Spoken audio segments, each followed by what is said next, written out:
بسم اللہ الرحمن الرحیم۔ السلام علیکم ناظرین کرام۔ مسز سمانتھا رچرڈز نے دوسری رو میں کھڑکی کے ساتھ پہلی کرسی پر بیٹھے ہوئے اس لڑکے کو چوتھی بار گھورا۔ وہ اس وقت بھی بڑی بے نیازی سے کھڑکی سے باہر دیکھنے میں مصروف تھا۔ وقتاً فوقتاً وہ باہر سے نظریں ہٹاتا، ایک نظر مسز سمانتھا کو دیکھتا، اس کے بعد پھر اسی طرح باہر جھانکنے لگتا۔ اسلام آباد کے غیر ملکی اسکول میں وہ آج پہلے دن اس کلاس کی بائیولوجی پڑھانے کے لیے آئی تھیں۔ وہ ایک ڈپلومیٹ کی بیوی تھیں اور کچھ دن پہلے ہی اسلام آباد اپنے شوہر کے ساتھ آئی تھیں۔ ٹیچنگ ان کا پروفیشن تھا اور جس ملک میں ان کے شوہر کی پوسٹنگ ہوئی وہ وہاں سفارت خانے سے منسلک اسکولز میں پڑھاتی رہیں۔ اپنے سے پہلے بائیولوجی پڑھانے والی ٹیچر مسز میرین کی اسکیم آف ورک کو ہی جاری رکھتے ہوئے انہوں نے کلاس کے ساتھ کچھ ابتدائی تعارف اور گفتگو کے بعد دل اور نظام دوران خون کی ڈائیگرام رائٹنگ بورڈ پر بناتے ہوئے اسے سمجھانا شروع کیا۔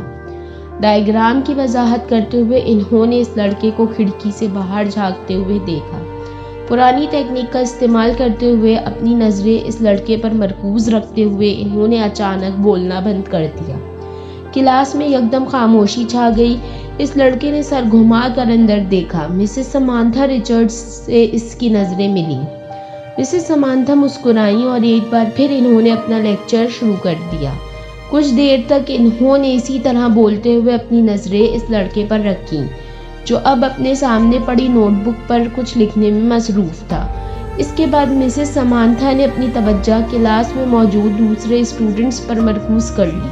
ان کا خیال تھا وہ خاصا شرمندہ ہو چکا ہے، دوبارہ باہر نہیں دیکھے گا، مگر صرف 2 منٹ کے بعد انہوں نے اسے ایک بار پھر کھڑکی سے باہر متوجہ دیکھا۔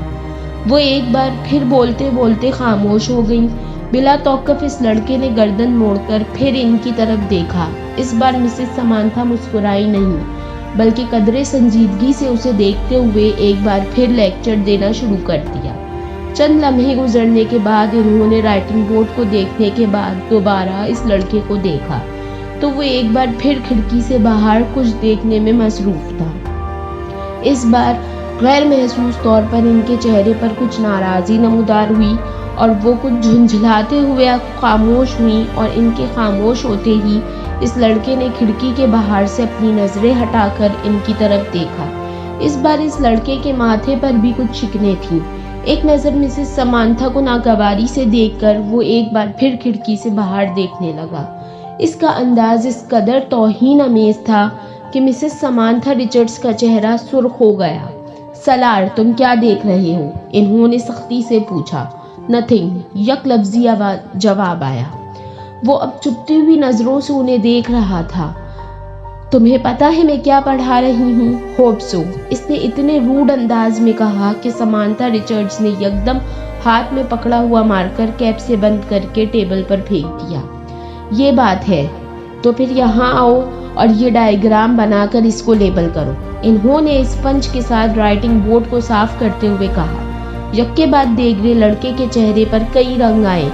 انہوں نے کلاس میں بیٹھے ہوئے اسٹوڈنٹس کو آپس میں نظروں کا تبادلہ کرتے دیکھا۔ وہ لڑکا اب سرد نظروں کے ساتھ سمانتھا رچرڈز کو دیکھ رہا تھا۔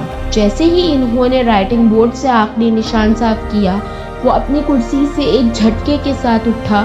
تیز قدموں کے ساتھ اس نے ٹیبل پر پڑا ہوا مارکر اٹھایا اور برق رفتاری کے ساتھ رائٹنگ بورڈ پر ڈائیگرام بنانے لگا۔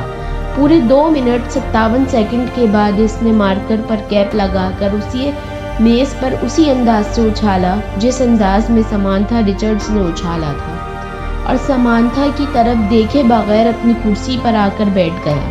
مسز رچرڈز نے اسے مارکر اچھالتے یا اپنی کرسی کی طرف جاتے نہیں دیکھا۔ وہ بے یقینی کے عالم میں رائٹنگ بورڈ پر 3 منٹ سے بھی کم عرصے میں بنائے جانے والی اس لیبل ڈائیگرام کو دیکھ رہی تھیں جسے بنانے میں انہوں نے 10 منٹ لیے تھے، اور وہ ان کے ڈائیگرام سے زیادہ اچھی تھی۔ وہ کہیں بھی معمولی سی غلطی بھی ڈھونڈ نہیں سکیں۔ کچھ خفیف سی ہوتے ہوئے انہوں نے گردن موڑ کر ایک بار پھر اس لڑکے کو دیکھا۔ وہ پھر کھڑکی سے باہر دیکھ رہا تھا۔ اگر آپ ناظرین و کرام کو ہماری اسٹوریز پسند آ رہی ہیں تو ہمارے چینل کو ضرور سبسکرائب کیجیے اور ہمارے ویڈیوز کو لائک کیجیے اور ڈھیر ساری دعاؤں میں یاد رکھیے۔ شکریہ۔